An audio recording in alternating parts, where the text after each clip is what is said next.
चलिए guys start कर रहे हैं हम लेक्चर।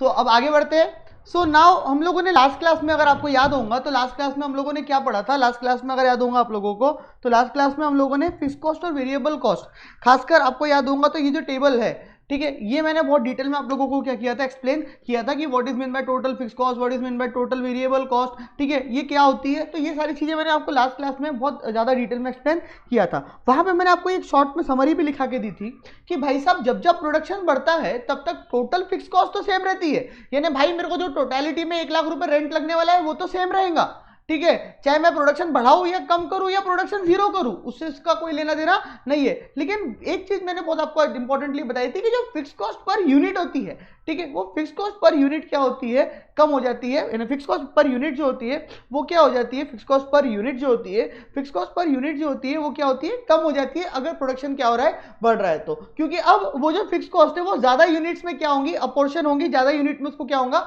बांटा जाएगा। तो whenever production increases fix cost per unit decreases, whenever production decreases fix cost per unit क्या हो जाएंगी, इंक्रीज हो जाएंगी। तो ये ऑलरेडी हमने लास्ट क्लास में बहुत डिटेल में पढ़ा था और सबसे इंपॉर्टेंट था। अब हमको ये चैप्टर खत्म करना था वैसे ही क्लास में, तो वही हम उसके ऊपर ही ध्यान देंगे पहले कि कमिटेड फिक्स कॉस्ट क्या होती है और फिर डिस्क्रिशनरी फिक्स कॉस्ट क्या होती है। मतलब अगेन अभी हमने कॉस्ट के 2 टुकड़े करे, कोई भी प्रोडक्ट बनाने में जो खर्चा लगता है that is called as total cost. वापस से बोल रहा हूं, कोई भी आप प्रोडक्ट बनाओ, उस प्रोडक्ट को बनाने के लिए आपको जो खर्चा लगता है that cost is called as total cost. Total cost का मतलब हो गया कि उसके अंदर फिक्स्ड भी आ गई और वेरिएबल भी आ गई, मतलब रॉ मटेरियल लेबर का खर्चा भी आ गया और जो फिक्स का खर्चा होता है आपका, ठीक है, रेंट वेंट का, वो भी उसके अंदर आ गया। तो ये दोनों को मिला के क्या कही जाती है, टोटल कॉस्ट, ठीक है। तो टोटल के अंदर आ गई वेरिएबल और फिक्स्ड। अब फिक्स्ड कॉस्ट के अंदर भी बाइफर्केशन है, फिक्स कॉस्ट के अंदर भी क्या है, बाइफर्केशन है। फिक्स कॉस्ट के अंदर जो बाइफर्केशन है वो है between this two, that is committed fix cost, that is what, that is committed fixed cost, एक second, that is committed fixed cost और discretionary fixed cost। साहब ये क्या है, आओ पढ़ते हैं पहले फिर बात करते हैं। सबसे पहले हम बात कर रहे हैं किसकी, सबसे पहले हम बात कर रहे हैं कमिटेड फिक्स कॉस्ट की, ठीक है। तो कमिटेड फिक्स कॉस्ट का मतलब होता है these are the fix cost that arises from the possession of plant, building and equipment, example depreciation, rent, taxes, insurance, premium etcetera. अब कमिटेड वर्ड क्यों दिया है, कमिटेड वर्ड का मतलब ये हो गया कि भाई तुम कुछ भी कर लो, तुमको बिल्डिंग का रेंट तो देना ही है ना जहां पे तुम बैठे हो, इक्विपमेंट तुमको उसके लिए जो डेप्रिसिएशन लग रहा है वो तो लगेगा ही ना, गवर्नमेंट के जो टैक्सेस है वो तुमको पे करने ही पड़ेंगे, इंश्योरेंस प्रीमियम तुमको पे करने ही पड़ेंगे। मतलब दीज आर दी कमिटेड, चाहे तुम कम काम करो, ज्यादा काम करो, ऊपर करो, ज्यादा करो, कम करो, ऑपरेशन ज्यादा करो, कम करो, इररिलेवेंट ऑफ दिस पॉइंट, ठीक है, तुमको ये तो पे करना पड़ेगा ही पड़ेगा। तो these are called as what, these are called as fix cost, जो कि क्या है, कमिटेड है, ठीक है। एक बेसिक ऑर्गेनाइजेशन के अंदर जो उसकी एम्प्लॉय की सैलरी होती है, अगेन वो भी क्या होती है, कमिटेड के है अंदर आती है। तुम बोलोगे सर फिक्स कॉस्ट तो कमिटेड ही होंगी ना, वो तो आपने पहले भी बता दिया कि फिक्स कॉस्ट प्रोडक्शन के साथ हमको पे करना ही पड़ता है, चाहे प्रोडक्शन ज्यादा करो, कम करो, नहीं करो, उससे कोई फर्क नहीं पड़ता, तो उसमें कमिटेड बोलने की क्या जरूरत है, उसमें ऐसा क्या हो गया। हाँ आप बिल्कुल सही समझे, लेकिन उसमें एक और चीज है that is called as discretionary fix cost. अभी डिस्क्रिशनरी फिक्स कॉस्ट क्या होती है, ध्यान से सुनना, this are fix cost incurred as a result of management discretion. अब ये जो फिक्स कॉस्ट इनकर करी जाती है, ये फिक्स कॉस्ट होती है जो मैनेजमेंट के डिस्क्रिएशन पे होती है। मैनेजमेंट के डिस्क्रिएशन पे होती है मतलब मैनेजमेंट चाहे तो ये फिक्स कॉस्ट को इनकर करेगा, मैनेजमेंट चाहे तो ये फिक्स कॉस्ट को इनकर नहीं करेगा, मतलब that is all depends on management. Management के डिस्क्रिएशन पे ये चीज क्या करती है, डिपेंड करती है कि whether to incur this fix cost और not. So fix cost management discretion के ऊपर जो फिक्स कॉस्ट क्या होती है, डिपेंड करती है, that is called as, that is what simply called as what, discretionary fixed cost. It arises from periodic, usually year, decisions regarding the maximum outlay to be incurred. It arises from periodic, usually year. अब ये एक period के ऊपर depend करती है, generally वो year होता है इनके हिसाब से। It arises from a periodic decisions, जो ईयरली डिसीजंस, पीरियोडिक डिसीजन लिए जाते हैं regarding maximum outlay to be incurred and it's not fix to clear cause and effect relationship between output and input. अब ये ऐसी कॉस्ट होती है जो बेसिकली अपना डायरेक्ट रिलेशन इनपुट या आउटपुट के साथ नहीं लगा पाती, मतलब डायरेक्टली इसका रिलेशन नहीं लग सकता, तो इसलिए हम इसको शॉर्ट रन ये नहीं बोल सकते कि ये वेरिएबल कॉस्ट है। तुम बोलोगे कि सर ये वेरिएबल कॉस्ट है, नहीं ये वेरिएबल कॉस्ट नहीं। एग्जांपल के तौर पे मैं आपको एग्जांपल देता हूँ, सबको क्लैरिटी और बढ़ेगी नहीं तो कंफ्यूजन होगा। एग्जांपल के तौर पे इफ आई से advertisement expenditure, so advertisement expenditure is discretionary cost, fixed cost ना, वैसे देखा जाए तो फिक्स कॉस्ट ही है लेकिन डिस्क्रिशनरी है। मैनेजमेंट को लगता है कि ज्यादा इनकर करना चाहिए तो ज्यादा करेंगे, कम करना है तो कम करेंगे, डेट ऑल अबाउट मैनेजमेंट के डिस्क्रिशन पे हो बात। बट आप ऐसा तो नहीं बोल सकते ना मेरे को रेंट देना है, कम मैं कम दूंगा ज्यादा दूंगा, बिल्डिंग का रेंट तो उतना ही लगने वाला है, इक्विपमेंट और मशीनरी का डेप्रिसिएशन उतना ही लगने वाला है, टैक्सेस या इंश्योरेंस प्रीमियम उतने ही लगने वाले हैं, तो दीज आर तो फिक्स कॉस्ट। एम्प्लॉय की सैलरी तो उतनी लगने वाली है, इतनी जल्दी हम एम्प्लॉइज को निकाल या ऊपर नहीं कर सकते। बट डिस्क्रिशनरी फिक्स कॉस्ट की जो अगर मैं बात बोलूँ तो डिस्क्रिशनरी में आप क्या बोल सकते हो, एडवर्टाइजमेंट एक्सपेंडिचर बहुत अच्छा उसके अंदर आएगा। This cost remain unaffected by any short term changes in volume of production. अब ये जो कॉस्ट है ये बिल्कुल अनचेंज रहेंगी, आपका वॉल्यूम ऑफ प्रोडक्शन चेंज हो रहा है नहीं हो रहा है उससे कोई फर्क नहीं हो रहा है। This can not B change in any very short situation. ये जो वेरी शॉर्ट नॉर्मल सिचुएशन होंगी तो शायद ये चेंज हो सकती है, मैनेजमेंट इसको कम ज़्यादा कर सकता है, बट अगर वेरी शॉर्ट सिचुएशन है, ठीक है, तो ये शॉर्ट टर्म और यहाँ पे वेरी शॉर्ट लिखा है, दोनों में फर्क है, ठीक है, तो वेरी शॉर्ट में चेंज नहीं होंगी, ये शॉर्ट में चेंज नहीं होंगी। Any reduction in committed fix cost under normal activities of firm will adverse impact of firms long term objective. हाँ, अगर आप क्या कर रहे हो, कोई भी रिडक्शन कर रहे हो अपनी कमिटेड फिक्स कॉस्ट के अंदर, आप क्या कर रहे हो, आप फॉर एग्जाम्पल अपनी बिल्डिंग बोल रहे हो कि मेरा जो बिल्डिंग है उसका जो रेंट है, अब मैं वो बिल्डिंग का आधा पार्ट वापस कर देता हूँ लैंडलॉर्ड को, मेरे को आधी बिल्डिंग ही चाहिए क्योंकि मेरे को इतना रेंट पूरा नहीं रहा है, तो भाई शॉर्ट टर्म में तो आपका वो खर्चा बच जाएगा फिक्स कॉस्ट का, लेकिन लॉन्ग टर्म में शायद आपका जो मेन ऑब्जेक्टिव है बड़ी कंपनी क्रिएट करने का, बड़ा काम क्रिएट करने का, तो शायद वो ऑब्जेक्टिव आपका क्या हो जाए, अफेक्ट हो जाए। तो हो सकता है कि अगर आप कमिटेड फिक्स कॉस्ट को रिड्यूस करो तो उसकी वजह से आपके लॉन्ग टर्म ऑब्जेक्टिव्स क्या करे, उसमें दिक्कत क्रिएट हो जाए। But discretionary fix cost can change year two year without disturbing the long term objectives. हाँ, आप क्या कर सकते हो, लॉन्ग टर्म हर साल अपनी डिस्क्रिशनरी फिक्स कॉस्ट को चेंज कर सकते हो, ठीक है, ईयर टू ईयर बेसिस पे, वो आपके लॉन्ग टर्म के ऑब्जेक्टिव्स को अफेक्ट नहीं करेगा। तो without disturbing the long term objectives आप अपनी डिस्क्रिशनरी फिक्स कॉस्ट चेंज कर सकते हो। This can not B control, ये कॉस्ट आपके हाथ में नहीं, आप कंट्रोल नहीं कर सकते, आपको उतना पे करना ही करना है। बट यस, आप अगर बात करो किसकी, इस कॉस्ट की, तो this yes it can be control, this cost can be control, इसको आप क्या कर सकते हो, कंट्रोल कर सकते हो। Clear, this is unavoidable and this is avoidable fix cost. तो पेपर में पूछ सकते हैं अवॉइडेबल अनअवॉइडेबल के बारे में, तो आपको पता होना चाहिए। Clear, I hope it is clear now,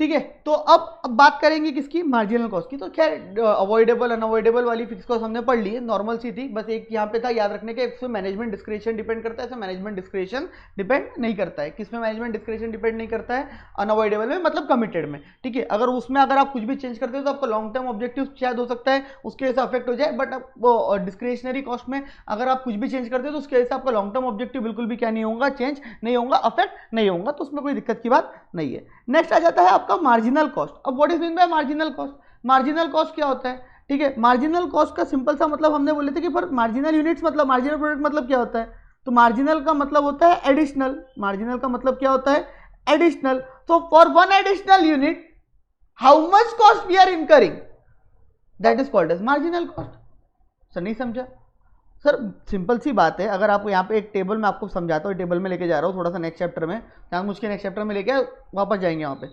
ठीक है।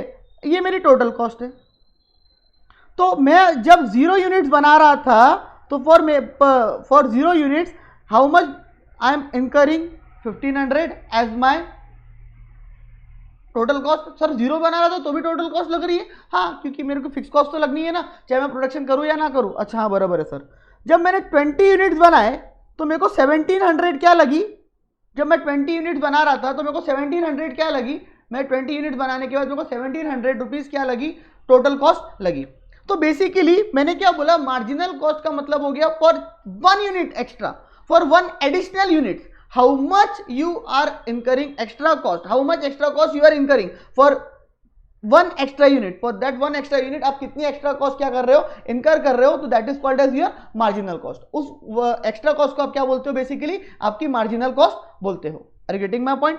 तो बेसिकली सर मैंने यहाँ पे कितने रुपए एक्स्ट्रा इनकर करे, अगर आप ध्यान से देखोगे तो सर 200 रुपए मैंने यहाँ पे एक्स्ट्रा इनकर करे फॉर 20 यूनिट्स। तो 20 यूनिट के लिए मैं 200 रुपए एक्स्ट्रा क्या कर रहा हूं, इनकर कर रहा हूं। तो मेरी टोटल कॉस्ट के अंदर कितना चेंज आ रहा है, मेरी टोटल कॉस्ट के अंदर चेंज आ रहा है 200 रुपए फॉर प्रोड्यूसिंग 20 यूनिट्स। अब मैंने मार्जिनल का मतलब क्या बोला, for producing one additional unit, how much cost you are incurring is called as marginal cost. So for producing 20 extra units, you are incurring 200 as a total cost. For incurring extra 20 units, you are incurring 200 as a extra total cost. तो for one कितनी होंगी, तो sir but obvious सी बात है, हम ऐसा बोल सकते हैं marginal cost is equals to 200 divided by 20. So basically this is nothing but 10 rupees. Basically this is nothing but 10. I hope it is clear. This is nothing but 10. ठीक है sir, इन्हें कैसा बोले आपने, एक बार फिर से बोलते क्या, ऐसा लिख देते, चलो फॉर्मूला लिख देते, marginal cost is equals to nothing but change in the total cost divided by change in output. जितने आपके आउटपुट चेंज होंगे, ठीक है, आउटपुट के चेंज होने से आपकी कितनी टोटल कॉस्ट क्या हो रही है, चेंज हो रही है। ठीक है, तो जितनी भी आपकी टोटल कॉस्ट है उसमें जो भी चेंज आ रहा है उसकी वजह से आपके जितने भी क्या चेंज हो रहे हैं, आउटपुट चेंज हो रहे हैं, उसको उससे क्या कर दो, डिवाइड। देखो सिंपल है, फॉर्मूला याद करना है तो फॉर्मूला याद कर सकते हैं, बट इसमें एक चीज समझ लो, मैंने क्या बोला, टोटल कॉस्ट में कितना चेंज आया, टोटल कॉस्ट में चेंज आया 200 रुपए का, और वो 200 रुपए कितने यूनिट्स के लिए हमने इनकर करे, एक्स्ट्रा कितने यूनिट्स बना लिए, 20 यूनिट्स। तो एक यूनिट एक्स्ट्रा बनाने के लिए कितना खर्चा लगाऊंगा, सर 10 रुपए। तो दैट 10 रुपए मार्जिनल कॉस्ट। वापस से देख लो, मैंने 1700 से अब कितने खर्चा कर दिए, 2000, 1700 से मैंने 2000 खर्चा कर दिए, तो मेरे को कितना लग रहा है, एक्स्ट्रा कितना लग रहा है, 300। पर ये 300 जो एक्स्ट्रा लग रहा है ये तो 30 यूनिट्स एक्स्ट्रा बनाने के लिए लग रहा है ना। For producing 30 extra units you are incurring 300 extra in your total cost. But marginal cost का मतलब क्या ये है कि 30 यूनिट्स के लिए कितना लग रहा है, नहीं, मार्जिनल कॉस्ट का मतलब क्या है, for one additional unit, for one extra unit, how much cost you are incurring is nothing but called as marginal cost. तो फॉर वन एक्स्ट्रा यूनिट आपने यहाँ पे इसके लेवल पे कितनी कॉस्ट इनकर करी, सो साहब 300 divided by 30 is equals to 10, so your marginal cost is 10।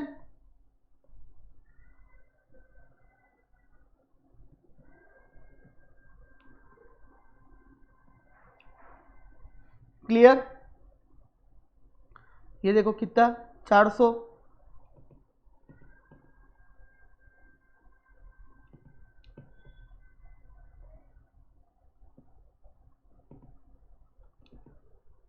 यहाँ कितना लगा मेरे को एक्स्ट्रा 400, 400 कितने यूनिट बनाने के लिए लगे 50, तो एक बनाने के लिए कितनी लगी 400 डिवाइडेड बाय 50, ये 4 8 80, ठीक है, ओ सॉरी 80 कहाँ से हो गया भाई, 8, तो 8 लगी मेरे को। Clear, I hope it is clear now. चलिए, so marginal cost is nothing but one extra unit बनाने के लिए मेरे को कितनी कॉस्ट लग रही है। अच्छा, इसके बाद मार्जिनल कॉस्ट में जब भी डाउट आएगा ना, तो ये जो ये वीडियो है इसमें जो अभी मैंने बातचीत किया, इससे पहले वाली जो इसकी बात की है ना मैंने, ये 2-5 मिनट मैंने जितनी मार्जिनल कॉस्ट के बारे में 2-3 मिनट बात किया, तो भाई इसको धीरे धीरे सुनना, आराम से सुनना, सो आपको ऑटोमेटिकली मार्जिनल कॉस्ट में कभी डाउट नहीं आएगा। अगर आप ये सोचोगे कि मैं एक काम करता हूँ, डाउट सेशंस होंगे, सर को उसमें पूछ लूंगा या नहीं समझा मेरे को बराबर, तो भाई वहां पे मैं उतना डिटेल में नहीं समझा पाऊंगा जितना मैंने यहाँ पे समझा दिया। ठीक है, तो इसको आगे पीछे एक बार करके देख लेना। देखो बहुत सिंपल है, मार्जिनल मतलब एक्स्ट्रा, तो for one additional unit how much cost you are incurring. So ये कैसे मालूम पड़ेगा, तो पहले टोटल कॉस्ट इतनी लगती थी, अभी इतनी लग रही, तो पहले इतने यूनिट बनाते थे, अभी इतने बना रहे, तो भाई एक्स्ट्रा कॉस्ट कितनी लगी, 300 लगी, एक्स्ट्रा कितने यूनिट बना लिए 30, तो भाई एक्स्ट्रा 30 बनाने के लिए एक्स्ट्रा 300 कॉस्ट लगी, तो एक के लिए कितनी लगी, 10 लगी। Are you getting my point?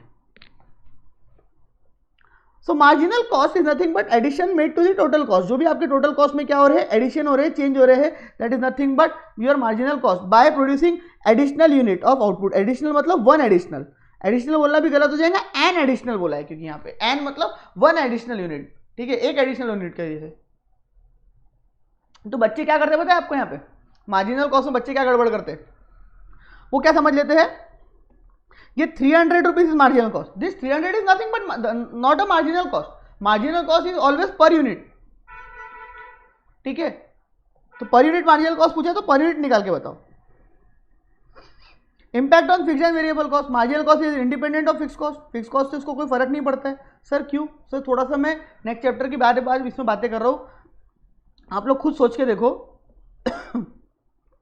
कि जो आपकी टोटल कॉस्ट है, ये टोटल कॉस्ट आपकी चेंज होंगी विथ द प्रोडक्शन। जैसे जैसे आपका प्रोडक्शन चेंज होगा आपकी टोटल कॉस्ट चेंज होंगी। टोटल कॉस्ट किन चीज़ों से बनती है? टोटल कॉस्ट बनती है फिक्स कॉस्ट और वेरिएबल कॉस्ट। तो वेरिएबल कॉस्ट जो है वो चेंज होंगी विथ प्रोडक्शन। फिक्स कॉस्ट जो है not change with production. So basically ऐसा मैं बोल सकता हूँ क्या, ये चार्ट देखो एक बार, मैं बोल रहा हूँ टोटल कॉस्ट जो है वो चेंज होती है जैसे जैसे आपका प्रोडक्शन चेंज होगा। मतलब आपका प्रोडक्शन बढ़ेगा तो खर्चा भी तो बढ़ेगा ना टोटलिटी में। प्रोडक्शन कम करोगे तो खर्चा भी टोटलिटी में कम होगा। तो total cost is nothing but total expenditure which you are incurring, ठीक है। जो आप इनकरिंग कर रहे हो, एक्स्ट्रा एक्सपेंडिचर जो आप इनकर कर रहे हो, that is nothing but total cost. तो आपका खर्चा भी बढ़ेगा ना, टोटल कॉस्ट बढ़ेंगी तो हाँ बढ़ेंगी। प्रोडक्शन बढ़ेगा तो आपको टोटल कॉस्ट भी बढ़ेगी, प्रोडक्शन कम होगा तो टोटल कॉस्ट भी कम होगी। प्रोडक्शन जीरो रहेगा तो आपकी टोटल कॉस्ट भी जीरो नहीं रहेंगी क्योंकि इसमें फिक्स कॉस्ट है, ठीक है। हाँ अब मुद्दे पे आते हैं। तो टोटल कॉस्ट बनती किससे? टोटल कॉस्ट दो चीजों से बनती है, वेरिएबल कॉस्ट और फिक्स कॉस्ट। तो मेरे को एक चीज बताओ, वेरिएबल कॉस्ट क्या प्रोडक्शन के साथ चेंज होती है? तो हाँ वेरिएबल कॉस्ट प्रोडक्शन के साथ चेंज होती है। जैसे जैसे प्रोडक्शन चेंज होगा, जैसे जैसे आपका प्रोडक्शन ऊपर बढ़ेगा, जैसे जैसे नीचे आएगा, वैसे वैसे आपकी वेरिएबल कॉस्ट भी कम हो जाता होंगी। बट आपकी जो फिक्स कॉस्ट है क्या वो प्रोडक्शन के साथ चेंज होती है? Answer is no, fix cost is not change with production. Fix cost जो है वो प्रोडक्शन के साथ बिल्कुल और कतई आपकी क्या नहीं होती है, चेंज नहीं होती है।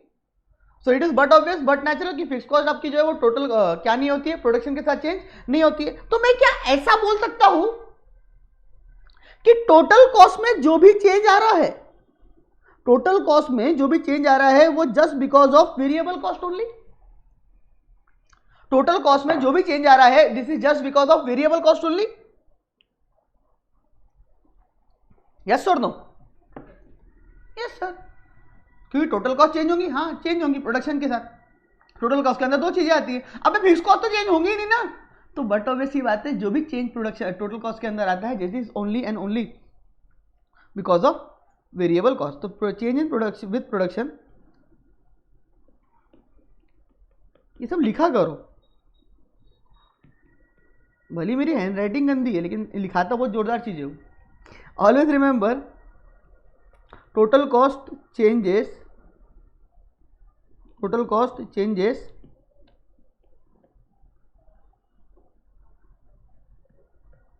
only because of variable cost. Clear? Total cost changes only because of variable cost. Clear? Yes or no? आपको पता है नेक्स्ट चैप्टर का इतना सारा पढ़ा दिया, अभी यहाँ पे क्या बोलूँ आपको मैं। खैर, तो मार्जिनल कॉस्ट कैसे निकाली जाती है? वैसे ही निकाली जाती है अभी जैसे मैंने बताया, डिफरेंस इन टोटल कॉस्ट और difference in quantity of output, ठीक है। बिहेवियर ऑफ मार्जिनल कॉस्ट को हम नेक्स्ट पार्ट में पढ़ेंगे, फालतू में अभी यहाँ पे पढ़ के कुछ समझ में नहीं आएगा। एमपी हम नेक्स्ट पार्ट में पढ़ेंगे, तो ये चीज़ ऑलरेडी हम नेक्स्ट इसमें पढ़ने वाले हैं, don't take tension about this. But ये जो भाई साहब ये प्लीज इंपॉर्टेंट है। क्लियर? कुछ शॉर्ट फॉर्म्स आपके लिए नॉलेज के लिए देखे रखे। टीआर का मतलब होता है टोटल रेवेन्यू, एआर का एवरेज रेवेन्यू, एमआर का मार्जिनल रेवेन्यू, टीसी का टोटल कॉस्ट, टीवीसी का total variable cost, total fix cost, average variable cost, average fix cost, short run average cost, short run marginal cost, long run average cost, long run marginal cost. Average का मतलब per unit, normal total का मतलब totality में जितने units हमने बनाए हैं that is called as total cost. Clear?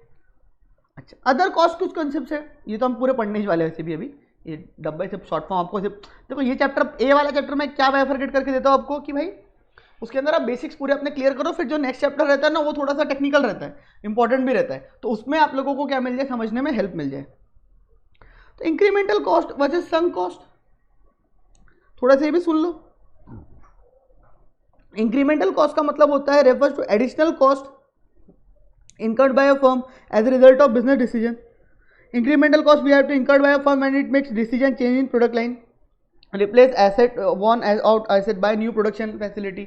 मतलब इंक्रीमेंटल मतलब एडिशनल कॉस्ट जो आप कई बार आपको लगती है, दैट इज आप अगर अपना प्रोडक्शन चेंज कर रहे हो, प्रोडक्शन लाइन चेंज कर रहे हो, मशीन चेंज करना चाह रहे हो, ठीक है, तो उसके लिए जो एक्स्ट्रा कॉस्ट आपको लगती है that is called as incremental cost. ठीक है, मेरे पास अभी 10 मशीन ऑलरेडी है, मैं एक और मशीन लेने जा रहा हूं, तो दैट एक मशीन की cost extra cost is nothing but incremental. अबे अब ये मत बोल देना वो मार्जिनल कॉस्ट है।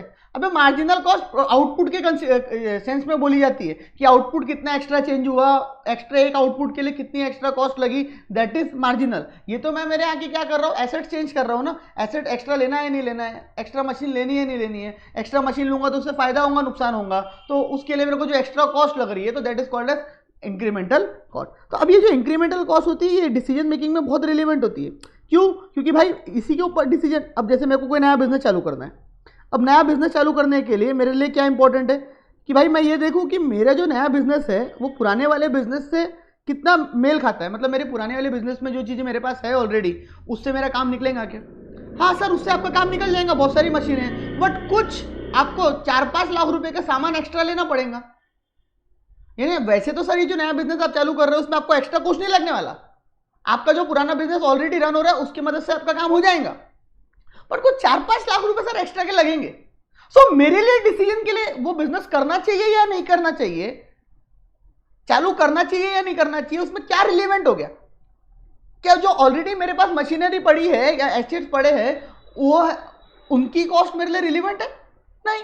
कि मेरे को जो एक्स्ट्रा कॉस्ट लगने वाली है डिसीजन मेकिंग के लिए वो रिलेवेंट है। सर बट ऑब्वियस सी बात है, जो एक्स्ट्रा कॉस्ट आपको लगने वाली है, जो 4-5 लाख रुपए की जो एक्स्ट्रा आप चीजें खरीदना चाहते हो 4-5 लाख रुपए की, तो that is called as extra cost, that is called as incremental cost. Are you getting my point? तो उसको बोला जाता है incremental cost. Sunk cost refers to those cost which are already incurred once and for all and can not be recovered. ऐसी cost जो भाई एक बार तुमने इनकर्ड कर दिए अब वो वापस से कभी रिकवर नहीं की जा सकती। एडवर्टाइजमेंट में तुमने खर्चा कर दिए, चल गया तो तुम्हारी किस्मत, नहीं चला तो तुम्हारी किस्मत। अब तुमने एडवर्टाइजमेंट में खर्चा कर दिया, लेकिन तुम बोले सर मैंने इतना सारा एडवर्टाइजमेंट में खर्चा कर दिया, मेरे को दिख नहीं रहा है कि कोई एसेट क्रिएट हुआ है कुछ। अब advertisement once and for all आपने खर्चा कर दिए। रिसर्च एंड डेवलपमेंट कर रहे हो, खर्चा कर दिए, ठीक है, तो that is called as sunk cost. जहां पे क्या होता है कि आप एक बार वो खर्चा कर लो तो कर लो, बात खत्म होगी, उसके बाद आप उसको रिकवर नहीं कर सकते वापस। एक बार का आपने नॉर्मल कोई एसेट लिया, उसको बेच के आप पैसा रिकवर कर लोगे, कार लिए बेच के पैसा आप रिकवर कर लोगे, ठीक है, बट आपने एडवर्टाइजमेंट कर दिए, पूरा पैसा एक साथ आपका निपट गया। Sunk cost based on past commitment can not be altered, उसको रिवाइज चेंज नहीं कर सकते, एडवर्टाइजमेंट या R&D बोल सकते हैं। Sunk cost are act as an important barrier to entry of firms into business. हाँ, बहुत सारे इंपॉर्टेंट बैरियर्स बना देती है। देखो क्या होता है, तुमने इतनी भयंकर एडवर्टाइजमेंट कर दी है कि भाई तुम्हारे ही नाम मार्केट में चल रहा है, भले तुम्हारी कॉस्ट वापस नहीं आ रही है लेकिन तुम्हारे ही नाम मार्केट में चल रहा है, तो दूसरी फर्म्स अब एंट्री नहीं ले पाएंगी, क्योंकि इतनी तुमने एडवर्टाइजमेंट और रिसर्च एंड डेवलपमेंट तुमने ऑलरेडी कर रखे है कि दूसरे वाले अब एंट्री इसमें इजीली नहीं कर पाए। ये तो आपका अकाउंट्स वाला ही है, हिस्टोरिकल कॉस्ट, रिप्लेसमेंट कॉस्ट। सुन लो पर, historical cost refers to cost incurred in the past and acquisition of productive assets like machinery, building etcetera. Basically आप जो भी बिल्डिंग मशीनरी खरीदते हो, एसेट्स खरीदते हो, उसके लिए जो आपको कॉस्ट लगती है, ठीक है, that cost is nothing but called as historical cost. I am again repeating, historical cost का मतलब होता है आप जो भी मशीन, बिल्डिंग, ये एसेट्स जो अपने बिजनेस के लिए खरीदते हो, प्रोडक्टिव एसेट्स, उसको एक्वायर करते हो, तो जब आप उसको एक्वायर कर लेते हो तो उसकी कॉस्ट आपके लिए हिस्टोरिकल कॉस्ट बन जाती है, उसको हिस्टोरिकल कॉस्ट बोल दिया जाता है। Since they are already incurred in the past, क्योंकि वो पास्ट में इनकर्ड हो जाती है, ठीक है, और वो यूजफुल नहीं है फ्यूचर डिसीजंस के लिए, क्योंकि ऑलरेडी ले चुके। देखो मैंने 5 एसेट पहले ही लेके रखे हुए थे, ठीक है, अब मेरे को फ्यूचर में डिसीजंस लेना है, तो उसके लिए वो 5 एसेट्स की कॉस्ट मेरे लिए कोई मायने रखेगी क्या? नहीं। उसका मेरे को क्या करना है वो 5 एसेट की कॉस्ट का, वो तो ऑलरेडी मैंने ले रखी है, बात खत्म होगी, ठीक है। Replacement cost is the money expenditure that has to be incurred for replacing an old asset. अब ये क्या है भाई, देख मेरे पास एक मशीनरी ओल्ड वाली, ठीक है, अब ओल्ड वाली जो मेरे पास मशीनरी है वो ओल्ड मशीन की जगह मैं नई ऑटोमेटिक मशीन लगाना चाहता हूं, ठीक है। वो जो मेरी ओल्ड मशीनरी है वो बिक रही है मेरी फॉर एग्जांपल 50,000 में, और जो मेरी नई मशीन है वो आ रही है 1.5 लाख रुपए की, ठीक है। तो अब मेरा लिए डिसीजन मेकिंग में क्या इंपॉर्टेंट हो जाएगा? मेरे लिए डिसीजन मेकिंग में क्या 1.5 लाख इंपॉर्टेंट हो जाएंगे? Answer is no. मेरे लिए डिसीजन मेकिंग के लिए 1 लाख इंपॉर्टेंट हो जाएंगे। देखो क्या हो रहा है, 50,000 की तो ऑलरेडी मेरी मशीन थी, तो उसको मैं बेच दूंगा तो मेरे को वहां से 50,000 आ जाएंगे, 50 की मतलब होंगी महंगी, लेकिन अभी वो 50 ही बिक जाएंगी, तो मैं उसको बेच दूंगा तो 50 आ जाएंगे। तो एक्स्ट्रा मेरे को कितने लग रहे हैं? एक्स्ट्रा 1 लाख। तो मैं क्या कर रहा हूं, ये 1 लाख इनकर करके पुरानी वाली मशीन रिप्लेस कर रहा हूं। तो that extra 1 lakh which I am incurring, that is nothing but my replacement cost. ये बहुत जनरली चलता है, मतलब घर, मतलब मेरे साथ अभी हो रहा है रिसेंट में, बताता हूँ। मेरे को रिसेंट में एक नई कार पसंद आई है, but I always respect my father, ठीक है, मना नहीं करते मेरे को कभी, बट आई ऑलवेज रिस्पेक्ट। मैं ये मानता हूँ कि भाई तुम कुछ भी हो जाओ, कुछ भी बन जाओ, लेकिन ऑलवेज अपने फादर मदर से पूछना चाहिए। सो मेरे को एक कार बहुत ज़्यादा पसंद आई है, तो आई वॉज लाइक फादर को कि पापा ये जो मेरी अभी वाली कार है ये मैं बेच देता हूँ, इसकी जगह मैं वो नई वाली कार ले लेता हूँ। पापा बोले अभी नहीं लेना, नहीं करना है। मतलब पापा ज़्यादा पैसे नहीं लग रहे, कुछ ही पैसे लगेंगे ऊपर से। अब मैं वो नहीं बताऊंगा कौन सी कार थी है, वो सब नहीं बोलूँगा, ठीक है। तो पापा ज़्यादा पैसे नहीं लगेंगे, थोड़े से पैसे लगेंगे। कैसे थोड़े से लगेंगे, इतनी महंगी कार दी है बोले। मतलब पापा इतनी महंगी नहीं है, पुरानी वाली दे दूंगा, नई वाली ले लूँगा, तो मेरे को एक्स्ट्रा कुछ ही पैसे देने पड़ेंगे। तो अब मेरे लिए डिसीजन मेकिंग वो अलग बात है, उन्होंने मना कर दी है, ठीक है, वो that is a different point, उन्होंने मना कर दी है। बट अब मेरे लिए क्या रिलेवेंट हो गया, उनको समझाने के लिए डिसीजन, उनके डिसीजन में क्या चीज़ अफेक्ट करेंगी कि वो कार इतनी महंगी है, वो डिपेंड करेंगी नहीं, वो डिपेंड क्या करेंगे उनके लिए कि एक्स्ट्रा कितना लग रहा है। उनका रीज़न कुछ और है नहीं लेने का, पैसे से तो खैर कोई रीज़न नहीं होता है, लेकिन उनका रीज़न कुछ और है। तो एक्स्ट्रा कितने लग रहे हैं सर, एक्स्ट्रा आपको फॉर एग्जाम्पल 1 लाख रुपए लग रहे हैं, तो that 1 lakh rupees replacement cost, ठीक है, जो हम एक्स्ट्रा क्या कर रहे हैं। तो डिसीजन मेकिंग में रिप्लेसमेंट कॉस्ट क्या करती है, मैटर करती है, क्योंकि पुरानी वाली तो हम दे रहे हैं ना उसको। तो replacing old assets, it is cost for replacement of asset और resource at current market price useful for decision making. Private cost और सोशल कॉस्ट बहुत चिल्लर है, तो इसको भी समझाने का कोई सेंस नहीं बनता, हमारे काम का नहीं है। प्राइवेट कॉस्ट मतलब तुम्हारी जो तुम पर्सनली कॉस्ट ऑफ प्रोडक्शन में खर्चा कर रहे हो, ठीक है, इंडिविजुअल फर्म्स जो खर्चा कर रही है, that is called as private cost. Taxes pay करते हो, सोसाइटी टैक्सेस तो नहीं, खैर सोसाइटी को पे कर रहे हो, सोसाइटी के लिए कुछ कर रहे हो, that is called as social. मतलब बेसिकली सोशल पर्पज के लिए आप जो भी खर्चा कर रहे हो, ठीक है, तो दैट सोशल पर्पज के लिए खर्चा इज कॉल्ड एज आपकी सोशल कॉस्ट। वो आप रीड कर सकते हो, इसे खास नहीं हो, कम का भी नहीं है, ठीक है। रोड बना रहे हो, रेलवे कुछ रिवर्स में हेल्प कर रहे हो, साफ सफाई में, ठीक है, तो वो सारी कॉस्ट है सोशल कॉस्ट, ठीक है। तो भाई इसमें से ये सारी टाइप की कॉस्ट हमने आज के लेक्चर में क्या कर ली है, स्टडी कर ली, मतलब एवरी टाइप की कॉस्ट, सारी कॉस्ट वगैरह हमने डिटेल में ये लेक्चर में क्या कर ली है, स्टडी कर ली है, ठीक है। और उसके साथ साथ अगर आपने एक चीज़ नोटिस करी होंगी, तो मैंने ये चैप्टर में ये तो बताया ही, उसके साथ साथ मैंने 2-4 चीज़ें जब एक्सप्लेन करी है ना, जो कि fully related to next chapter है, तो अभी आपको ऑटोमेटिकली समझ में आएगा कि नेक्स्ट चैप्टर में आपको वो चीज़ के लिए क्या मिलेंगी, बहुत ज़्यादा हेल्प मिलेंगी। क्लियर? अच्छा, 2-3 मिनट में थोड़ा सा नेक्स्ट चैप्टर चालू करके जाऊँगा आज, क्योंकि वो नेक्स्ट चैप्टर नहीं है, वो पार्ट से एक चैप्टर के अलग अलग, तो चैप्टर वैप्टर बोलोगे ना लायक। मैंने अभी आपको थोड़ी देर पहले क्या बोला, मैंने आपको थोड़ी देर पहले बार बार चीख चीख के चिल्ला चिल्ला के बोला कि साहब total cost is equals to total variable cost plus total fix cost, ठीक है। Total cost is equals to total variable cost plus total fix cost, ठीक है। बराबर बोला कि कुछ गलत बोला? ठीक है। वैसे ही average cost is equals to average variable cost plus average fix cost, बराबर। टोटल कॉस्ट का मतलब हो गया कि अगर मैं सपोज 100 यूनिट्स बना रहा हूं, so for producing 100 units how much expenditure I am incurring in every sense, चाहे वेरिएबल हो चाहे फिक्स हो, कुछ भी हो, इन एवरी एक्सपेंडिचर जो मैं कंसिडर कर रहा हूं 100 यूनिट्स बनाने के लिए, तो that is called as total cost. And average is nothing but for producing 1 unit, how much units on an average, how much cost I am incurring. अभी तुमने तो पढ़े हो ना स्टैट्स में एवरेज, तो ये इट इज फॉर 1 यूनिट, ये ऑलवेज काय के फॉर्म में बोलेंगी, 1 यूनिट के फॉर्म में बोली जाएंगी, ठीक है। तो मैं ऐसा बोल सकता हूं कि average cost is nothing but what, your 1 unit की कॉस्ट। 1 यूनिट को बनाने के लिए ऑन एन एवरेज जितना खर्चा लग रहा है that is average cost. Suppose मैंने 100 यूनिट बनाया, 100 यूनिट बनाने के लिए मेरे को लग गया 5 लाख रुपए, तो ऑन एन एवरेज 1 यूनिट बनाने को कितना लगाऊंगा, सॉरी 5 लाख रुपए, तो ऑन एन एवरेज 1 यूनिट बनाने को कितना लगाऊंगा, 5,000 रुपए, ठीक। तो बेसिकली मैं यहाँ पे क्या कर रहा हूँ, ये आपको चीज़ समझाने का मतलब ये है कि एवरेज और इसमें टोटल में डिफरेंस क्या है, क्योंकि मैं देखता हूँ ना ये आप लोगों को समझ जाता है, बाद में आप लोग मालूम नहीं क्यों इतना ब्लंडर क्रिएट कर देते हो इसमें। तो आई hope it is now clear, average का मतलब क्या हो गया, इसका मतलब क्या हो गया, क्लियर। नेक्स्ट लेक्चर में ये टेबल को बहुत डिटेल में स्टडी करते हैं, ठीक है, ये और टेबल को और इसके रिलेटेड चीज़ों को। और नेक्स्ट लेक्चर में मैं क्लियर एकदम आसान शब्दों में बोल दे रहा हूँ, फुल मैं प्रोडक्शन से रिलेटेड चीज़ें कराऊंगा। नेक्स्ट के 2 लेक्चर्स जो भी होंगे या 1 या 2 लेक्चर, उसमें फुल प्रोडक्शन से रिलेटेड चीज़ें होंगी। एवरेज प्रोडक्ट वो हुआ करता था वहाँ पे, प्रोडक्ट एवरेज प्रोडक्ट ये था, मार्जिनल प्रोडक्ट ये था, टोटल प्रोडक्ट ऐसा होता था, तो यहाँ पे ये हो रहा है, यहाँ पे हो रहा है, वो सब मैं बताऊंगा कंपैरिजन करके। तो मिलते हैं नेक्स्ट लेक्चर में, till then thank you so much, bye bye. अच्छा लगा हो तो लाइक शेयर कमेंट कर देना मेरे भाई।